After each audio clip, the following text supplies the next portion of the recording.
So what happened then was the liberation, one could say, from compulsive thinking and from identification with thinking. Thinking still happens sometimes, but ever since then no thought has made me unhappy, and thought still occasionally happens, and of course when I speak, thought is involved, because thought is needed so that words can come out of my mouth.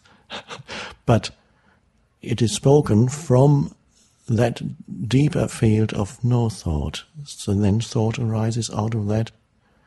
And any creative activity and any creative insight that ever occurred to anyone in the world has come out of that field that is deeper or higher, whatever you want to call it, than thought. And so it's that anybody who is creative in any way, if only momentarily, must have access to that field of no thought, where suddenly there's a stillness but an alertness. And then perhaps it only lasts a moment, and yet after suddenly there's a realization. Then it takes form as thought, and that's fine. But now it's thought that is actually empowered. It has a newness, a freshness to it. It's not the old record. Thought mostly is the old record going round and round. So any artist creates from that, even if they don't know it, just as I didn't know when the shift happened that my thought processes had become reduced. They just had become reduced, and I knew I was at peace, but I didn't know why. So there are many creative people who don't quite realize that where their creativity comes from, and that they enter that state of what I often call presence, which is thoughtless awareness. They enter that state, perhaps only briefly, occasionally, but that's where they do, the treasures come from. And then they are given form by the mind, and then perhaps external form as writing or as music or as painting, whatever form it takes. Or it may be that it takes on a completely different form, that field, if you're in touch with that field. It could simply be not go through the mind. It can enter this world as an emanation of peace, compassion, or love. So in that sense, sacredness, one could say, is associated as an essential characteristic of that realm that is beyond thought. Peace, sacredness, love in the true sense of the word. I don't like to use that word so much because it's been misused. But there's a sacredness to that field, and that can, those who are in touch with that for any length of time, of course time only exists on the external level, in that field there is no time. You're in touch with that, then also, as long as you're in touch with that, you emanate peace. Something shines through you, one could say. Something shines through the form. There's an openness into a realm that is beyond form. And so, the way I now experience the world is through stillness, mostly. One could say everything happens in a field of stillness, and even an agitation could happen around me, and that also happens in a field of stillness. It's liberation from the need to think. And now perhaps before you ask another question, or maybe that is the question that you're going to ask, how does it happen? Why did it happen to you? Can this happen to everybody? Is it going to happen to everybody? Or is there anything we can do to make it happen?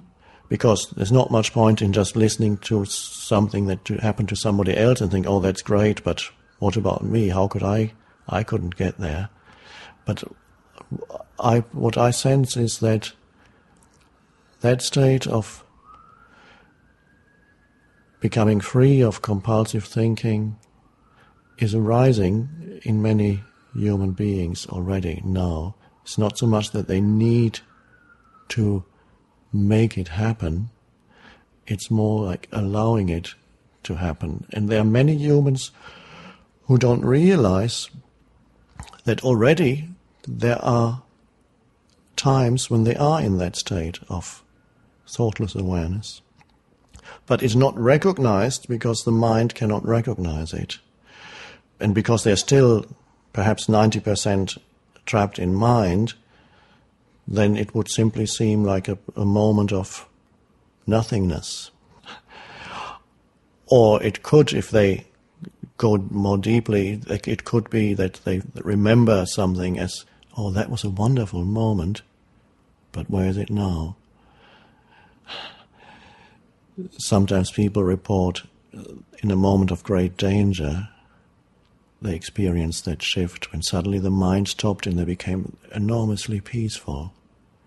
And they didn't know whether they would survive the next few seconds. But suddenly there was that field of peace. And they did survive, those who did. And then they talked about it later and said, that was very strange. I was facing death.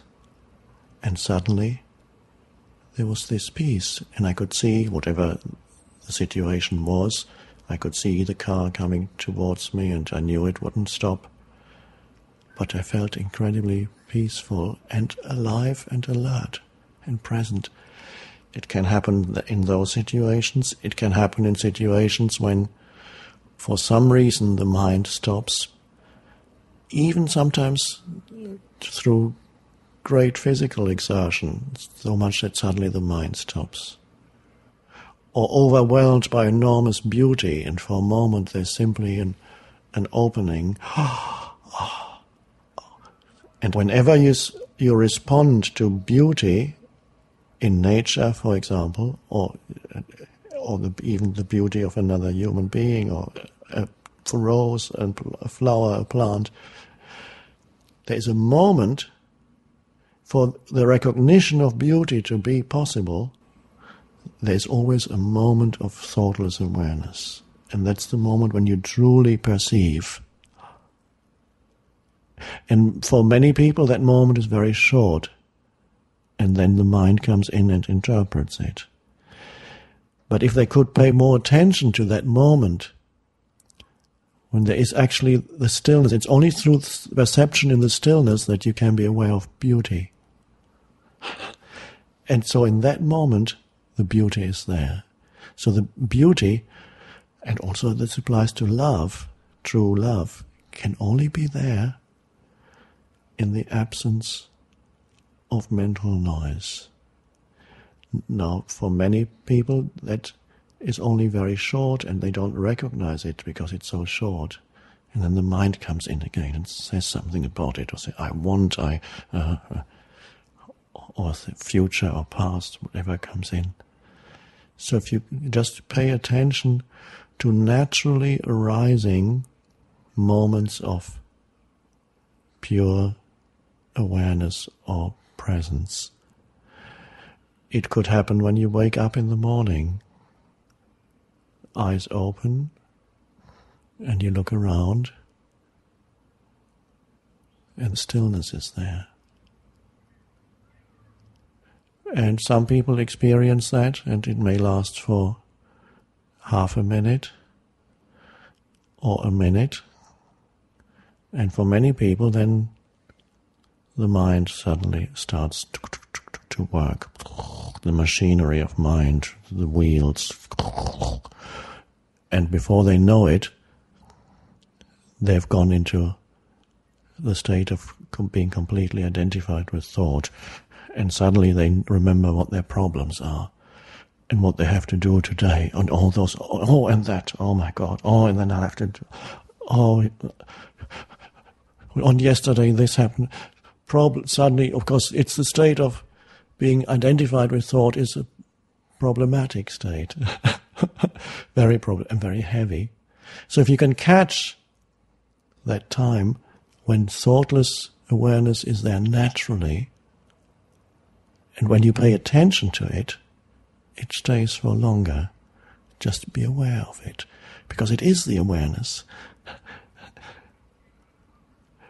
And nature is beautiful. When you go into nature, you can only really see it when the mind is still. Then you truly see, you truly perceive. Perhaps not necessarily totally still, but you can, at least some of the time, you can truly be there and listen and see and smell what is and not label it. And then imagine what that does to relations with human beings when you can allow the other person just to be, without the compulsion to label immediately. Allow them to be and to say and to do.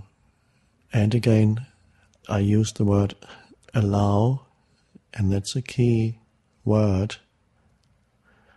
that takes you, is a little pointer, that takes you into that state of presence. Allow what is to be, and what is always